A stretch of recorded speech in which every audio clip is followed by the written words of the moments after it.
Following the events of the Nine Tails attack on the Hidden Leaf Village, the relationship between the Leaf and one of its founding clans began to become even more strained. Some of the Leaf Village leaders believed that Uchiha must have been behind the Nine Tails attack on that night, and the Uchiha believed they were being treated unfairly. With the coup d'etat seeming inevitable, the Uchiha clan had to be eradicated to prevent future problems for both Konoha and the Land of Fire. Although two men successfully eradicated the clan, the Leaf only chose one man to actually carry out the mission, or I guess I should say one boy, and that was Itachi Uchiha.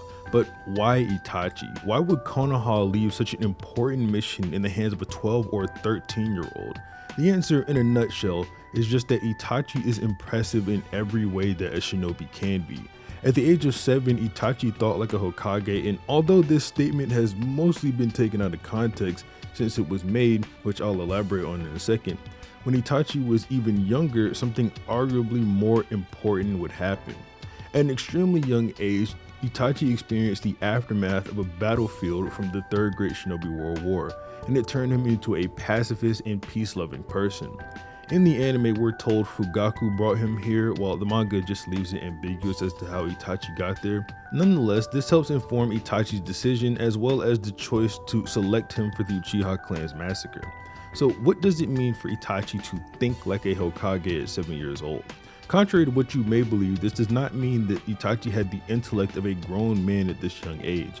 It means that he was willing to put the village first ahead of everything else while he was just this young, which is the mindset all Hokage should have, and we see this time and time again.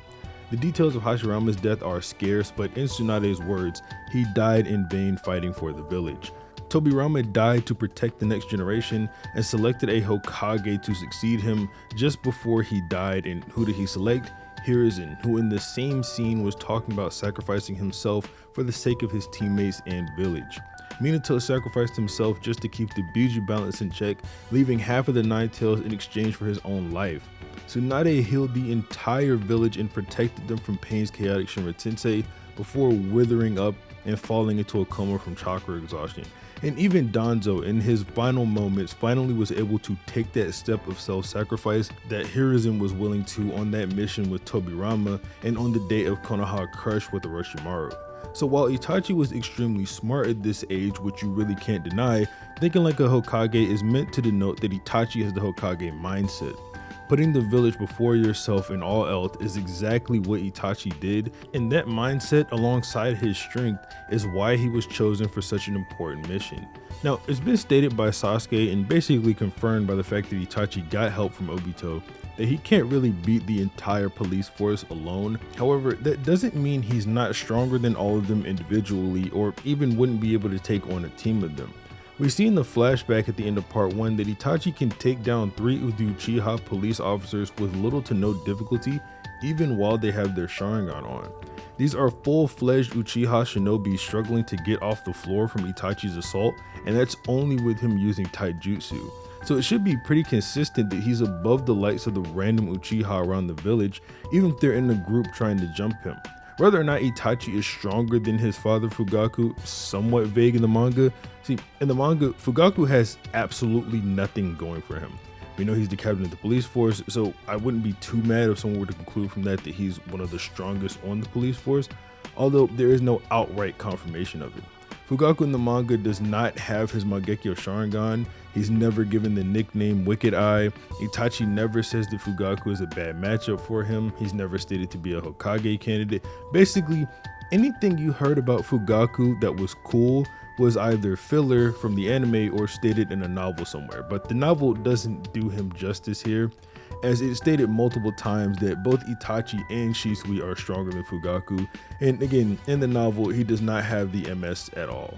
This is where I would comment on Itachi versus Shisui, but all I'll say for now is that Shisui is similar to Fugaku. Anything cool you heard about him was either filler or stated in a novel. Following the events of the massacre, Itachi becomes a rogue ninja and joins the Akatsuki as a spy for the Leaf Village. The first thing we know he did as an Akatsuki member is effectively boot Orochimaru out of the organization, a quick genjutsu with a little bit of dismemberment, and Orochimaru is so terrified of Itachi that he flees the Akatsuki and doesn't contact them for 7 years. But what is this powerful genjutsu that Itachi used on Orochimaru? It's called Demon Illusion Shackle Stakes, and it has an entry in the third data book. A genjutsu enabled by the Saimangan, or the hypnotic eye ability of the Sharingan. Anyone caught in the world of the mind created by the caster finds himself tormented by a feeling of having stakes driven into each of his four limbs and becomes completely unable to move freely. Since the victim experiences the illusion of physical pain at the same time, the jutsu is very effective for torture. It should be noted that at this point, Itachi should be able to control tailed beasts with his Sharingan, and that's including the full 9 tails.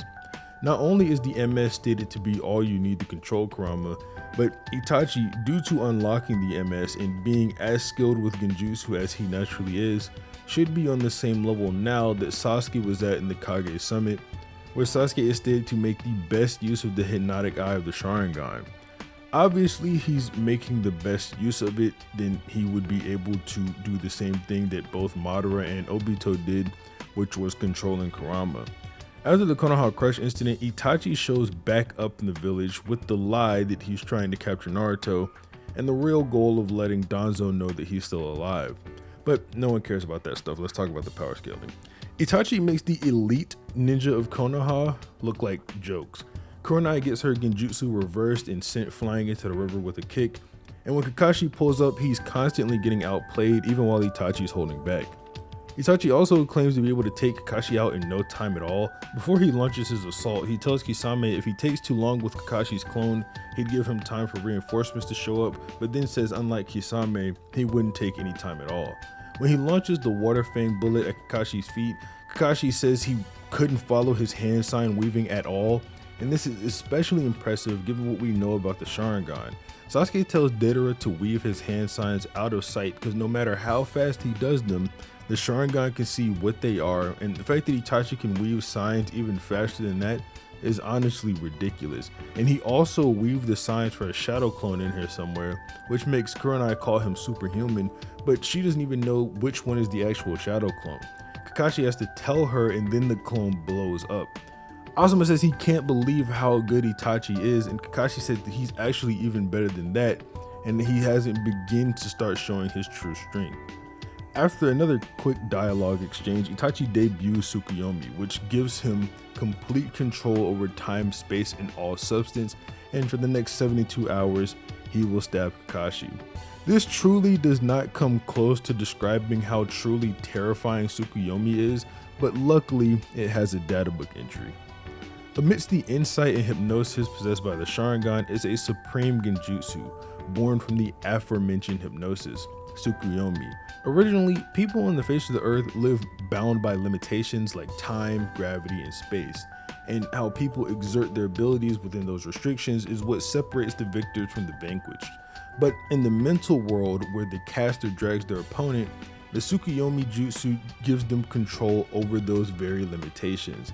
Namely, this means inside the genjutsu, the physical world's common sense is completely irrelevant, and opposing the caster is impossible. Somebody caught into the Tsukuyomi find themselves in a strange world of infinity, their fate entirely lying inside the caster's hand. Sometimes they will undergo the torments of hell, and some other times they will repeatedly be shown a horrendous, hellish picture of agony and mayhem with no idea of when either of those will end. As a result, the poor prisoner can only wait until the collapse of their psyches. Even a body made of iron or the speed of light are powerless before this jutsu, which is the reason it is feared as the most powerful. It should be noted that even this limited use of Tsukuyomi on Kakashi seemed to drain Itachi quite a bit, but it's the first time we see him breathing heavy, and we know he had shown his true strength with the jutsu, or at least a glimpse of it, so it's probable he put in a decent amount of effort here, but then him and Kisame run off. This next bit has been misinterpreted for quite some time, so let's go over it. When Itachi is talking to Kisame about having trouble with an opponent, it's been commonly interpreted to be that he was talking about Jiraiya. However, if you actually read what's being said, it kind of makes no sense for them to be talking about Jiraiya, and it makes more sense for them to be talking about the Nine Tails or Naruto. Before I even get into it, I know the immediate reaction to hearing that is that if Naruto can give Itachi a run for his money, then Jiraiya would surely beat him, but it's more than Nine Tails part that I want to focus on. In part 1 Naruto, he's commonly referred to as the Nine Tails. It's sort of a way of dehumanizing him for certain people, but let's get into what's actually said. Kisame says, "Even if you might be able to take him on, I'm not so sure about me, he's in a different league." Itachi responds saying, "Yeah, if we faced off, we might end up killing each other. At the very least, we'd hurt each other very badly. And even if I had more backup, it probably wouldn't change the outcome." Kisame's response is what's most important to finding out who they're talking about here. Kisame says it was great finally finding him at the ramen shop, but his babysitter was one of the 3 great shinobi of Konoha legend. Obviously, Jiraiya is not his own babysitter, so the he and him they were referring to throughout this conversation is likely in reference to Naruto or the Nine Tails. I'd also like to mention it doesn't really make sense for Itachi to be this much weaker than Jiraiya.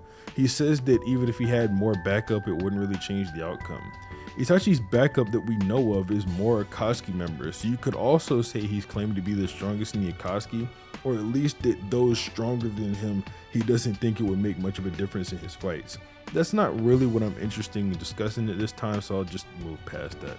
Orochimaru comments that Itachi is just outright stronger than him, and we saw how easily Itachi dealt with him whenever he was just a kid joining the Akatsuki, so he should be even stronger than Jiraiya here than he would have been all those years ago. If worse comes to worse, Itachi should be able to fry Jiraiya with a genjutsu, and while Jiraiya is probably skilled enough to know how to break a genjutsu, there's no guarantee he'd be able to successfully do it on Itachi, because even if you start breaking Itachi's genjutsu, he can ramp them up in order to make it harder for you to break. Naruto starts to break Itachi's genjutsu, and Itachi notes how he's improved and simply makes it stronger so Naruto can't break it. We already have confirmation that Sannin level opponents can be caught in and subdued by Itachi's genjutsu, so Jiraiya should be easy prey for Itachi if he really wanted to. I'll comment on this a bit more throughout the video. Itachi is, in my mind, sort of in this above Sannin tier, along with people like Minato, so using the Sannin as a comparison for those guys almost seems natural. I'd also like to say that when Itachi does choose to fight Jiraiya or run into him when he's with Naruto, it's after he used Tsukuyomi on Kakashi, which is stated to drain a lot of chakra from him, and then obviously there's the problem with his eyes getting fatigued. Aside from that, Itachi doesn't do much here that you wouldn't expect from someone of his caliber to do. He beats up on Sasuke, who obviously stands no chance against him, and when Jiraiya tries to trap him, he easily gets away using Amaterasu. I would go into detail breaking down Amaterasu like I did for Tsukuyomi and the other genjutsu, but I have a whole video on Amaterasu, so I'll leave that linked in the top right corner for you to watch at your leisure. You'd expect Itachi to show up again in part 1 after this, but he doesn't do anything else.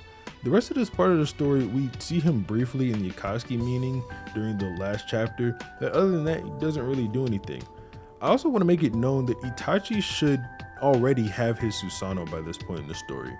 He said that as soon as he awakened both of his MS abilities, the Susanoo just started to form. Here he displays both of them. However, it's unknown whether he has the Tosuke blade or even what stage of Susanoo he's at all. But that's pretty much it for Itachi in part 1. So to somewhat recap, Itachi before we move into part 2, he's stronger than the Sannin when he's a kid, likely 13 or 14. He can mentally cripple you so badly that only Tsunade can heal your brain with Tsukuyomi. He thinks a fight between him and the Nine Tails would end in a draw, and he has 2 Mangekyo abilities that are ridiculously overpowered. I've kind of already talked about Itachi's first appearance in Shippuden as this 30% clone, but let me be honest, aside from debuting the fact he can point at you and put you under a genjutsu, this Itachi clone does not put on a good performance. All he does is use a fireball, grab Kakashi's shadow clone, and then get ripped apart by Naruto's massive Rasengan. We know these 30% clones are limited in their strength. For example, Itachi can't use his Mangekyo, and he probably wasn't even trying outside of that, but I just thought I'd mention he doesn't exactly do well here. Before we get into his last performance while he's alive, we have to talk about his run-in with Datara because it shows even among Akatsuki members, Itachi is elite. Datara was put under a genjutsu before he even knew he was under one, and had he been kept in the genjutsu, Itachi would have made him blow himself up. I'm sorry to do this again, but Itachi's other and last appearance while he's alive, I've already covered in extreme death in another video, which I'll link in the top right, and the same thing for Obito versus Itachi. I'll just leave them both linked up there. So I send you on a trip through my videos, but it just so happens I've covered this stuff before. But that brings us to Edo Itachi, and there are a couple things I want to clear up regarding this specific version of Itachi. Edo Itachi does not have the sickness he did when he was alive, and from a stamina point as well, his eyes not being blind, he should be stronger than himself while he is alive. EMS Sasuke in the data book is stated to surpass Itachi in both techniques and eye techniques upon awakening the EMS, though we see they are on the same level, or Itachi is on a higher one whenever they fight Kabuto. So simple ABC scaling will let you know that Edo Itachi is stronger or relative than early War Arc EMS Sasuke, who is stronger than sick Itachi. So Edo Itachi is stronger than sick Itachi. This is somewhat supported by Danzo's opinion of Sasuke and Itachi's powers. He says that Sasuke and Itachi are two brothers with the same powers, and since we know Sasuke doesn't have all of Itachi's powers, he should just be talking about their levels as combatants. However, Sasuke does have the MS, Amaterasu, and Susanoo, so it is possible Danzo just didn't mean all of their powers, but they share some, but that doesn't really matter anyway. I'm just saying if you interpret it the other way, it seems pretty consistent with the scaling as well. Itachi and Nagato also seem to think that with their MS and Rinnegan, they can do anything, and I'm not gonna lie, I'm inclined to believe them. I'm only really bringing this up because in reference to how Obito handled his run-in with the Akatsuki, or whether they're Edo Tensei forms, because most people would say Obito was confident he could beat the Edo Akatsuki and Kabuto here, but Itachi thinks paired with Nagato, they could beat Obito, at least Orange Mask Obito.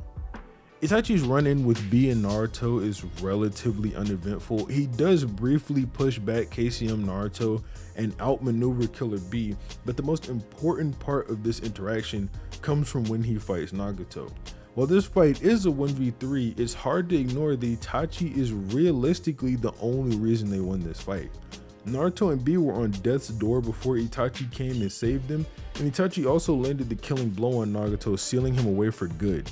He also simultaneously shows us that for some reason he can leave his Susanoo, which is overpowered, but whatever, we'll let it slide. The only real problem for Itachi in a fight with Nagato is his Chibaku Tensei, but there's no reason for Itachi to even let the fight get that far in the first place. Tsukuyomi or the Tosuke Blade should be more than enough to deal with Nagato before Chibaku Tensei comes out. I'm being a bit vague on this part because I do want to make an Itachi versus Nagato video in the future. The Kabuto fight is Itachi's last fight, but this is also one of the most impressive performances. Itachi consistently outplays Kabuto in this fight while protecting Sasuke, and that's not to say Sasuke didn't play his own part in the fight. I think that would be me telling a lie. It's hard to just say how impressive the performance is though, because Kabuto has a relatively unknown power level, if you will. But Itachi isn't able to go all on a Kabuto because not only does Kabuto close his eyes to Genjutsu, but Itachi can't kill Kabuto because he has to get him to undo the Edo Tensei. That negates the Amaterasu for lethal purposes and Tosuke Blade as well. There's also at the very least an argument to be made for Itachi gaining the feats that Sasuke has in the early stages of the war when he gets to the battlefield, but it's hard to tell if Sasuke got stronger or not from his hatred, so I won't go that far. But there is your lore accurate Itachi video. Sorry for basically not uploading at all this month. Hopefully I'll be back on track in April. If you liked the video, be sure to leave a like on it and subscribe to the channel since I really appreciate it. But other than that, have a nice day.